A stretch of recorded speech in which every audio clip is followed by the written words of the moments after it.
I wish I could turn back time and make a different decision, but it's too late now.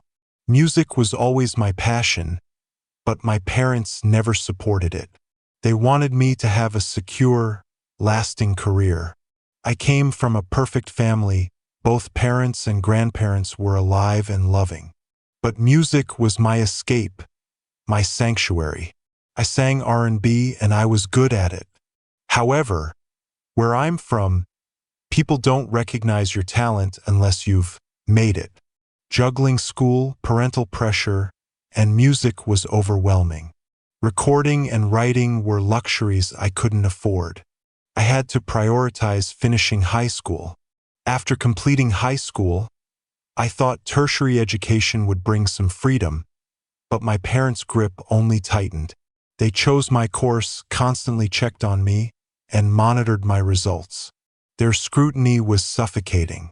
I felt like I was losing myself in the process. The pressure to excel was crushing, and the stress took a toll on my mental health. Despite my struggles, I graduated, and somehow my parents pulled strings and secured a job for me quickly. I felt trapped, like I was living their dream, not mine. The thought of pursuing music as a career seemed farther away than ever. At first, working was interesting. The money was enough, and I even got married. My parents had a significant influence in that decision, too. In truth, they chose whom I should marry based on their qualities. I felt like I was drowning. My life was no longer mine. The job started to feel like work, a burden. I was no longer happy. I was unhappy at work and at home. My parents refused to let me move out of home. After all, I was their only child. They wanted me close, under their control. Feeling lost and desperate for escape, I turned to the church.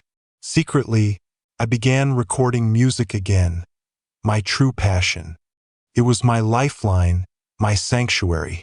If I hadn't found solace in music, I might have lost myself completely. The darkness was suffocating, and suicidal thoughts lingered. Music saved me, but only temporarily. The church I attended was vibrant and prophetic. On my first day, the pastor handed me a mic and asked me to sing. I chose my favorite gospel song, pouring my heart and soul into every note. The emotions overwhelmed me, and I cried. The congregation felt it too, a collective, palpable connection. In that prophetic moment, the pastor declared before everyone, "You have a gift, and God has brought you to the right place." I believed him wholeheartedly. For the first time, I felt a deep connection to gospel music. It transcended my love for R&B. This was divine purpose.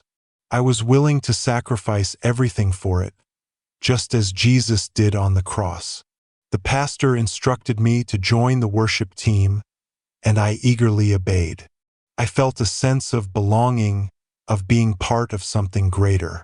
At the end of the service, I rushed to the pastor, overflowing with emotions. I shared everything, my struggles, my fears, my dreams. I held nothing back, as if my life depended on it. It was my first day, yet I felt an unshakable trust in this man of God. "I need your guidance, Pastor," I pleaded. "I feel like I've been living a lie. My parents, my job, my marriage. It's all suffocating me. But music sets me free." The pastor listened intently, his eyes filled with compassion. "My child, you've come to the right place. We'll help you unlock your true potential, and God will use you for greatness." He smiled, his voice filled with conviction. "I want to help you unlock your music potential, but first, I must send you to my spiritual father. He's the one who can fully anoint you." He mentioned famous men of God and renowned singers under his spiritual father's guidance. They're testaments to his power and influence. Blinded by my dreams, I agreed to anything he said. We exchanged numbers, and I began attending his church regularly. In just 4 months, I became an integral part of the worship team. No one rivaled my offerings, and I felt valued. I informed my family about my new church, but they were preoccupied with their own lives. Even my wife sided with them, as always. Then the pastor called, giving me the address of his spiritual father. "He's ready to see you now," he said. "Go and receive your full anointing." I drove to the location, filled with anticipation. The place was an abandoned building deep within the city. Its eerie atmosphere sent chills down my spine. Upon arrival, the spiritual father awaited me, surrounded by flickering candles. His presence was both calming and unsettling. I knelt before him as instructed. He opened his eyes, and I gasped. They were completely white, as if blinded by some divine force. Yet his gaze pierced through me. He began chanting and praying in an unfamiliar language.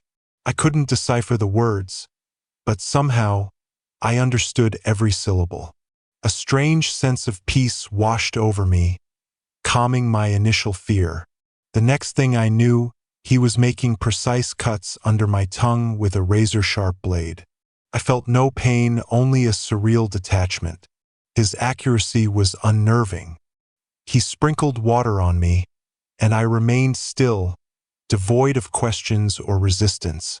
The ritual ended as abruptly as it began. With a final chant, he released me. He said, "Endelea, tekese ulimwengu na leta wote katika ufalme wetu, kama malaika anavyotawala ulimwengu."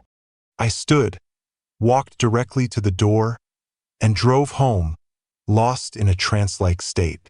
Upon arriving home, I settled into an unsettling calmness, my mind foggy and distant. When I woke the next morning, everything seemed different. My senses were heightened, and my voice was transformed. I sang with an otherworldly power, as if the spiritual father's ritual had unlocked a deep well within me.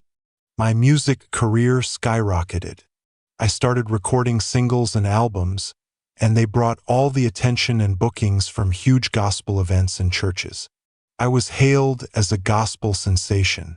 But amidst the success, tragedy struck.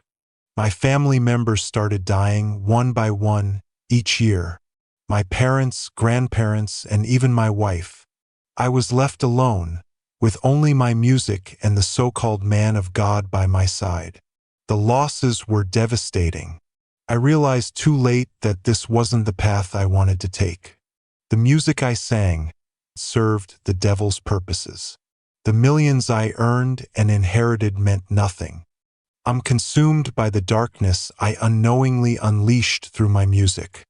My mind is a battleground, haunted by vivid nightmares of fans succumbing to darkness, guilt-ridden flashbacks to my performances, and self-loathing for prioritizing fame over integrity. The fear of being forever bound to the cult's influence and anxiety about facing the consequences of my actions keep me up at night. But I must act. A long road lies ahead, filled with uncertainty and danger. I'll face criticism and skepticism from those who doubt my sincerity, and the cult's loyal followers may retaliate. I'll struggle with internal shame and self-doubt, unsure if I can rebuild my life and career. Yet I must try, for the sake of those harmed, for my own sanity, and for the music that once brought me joy.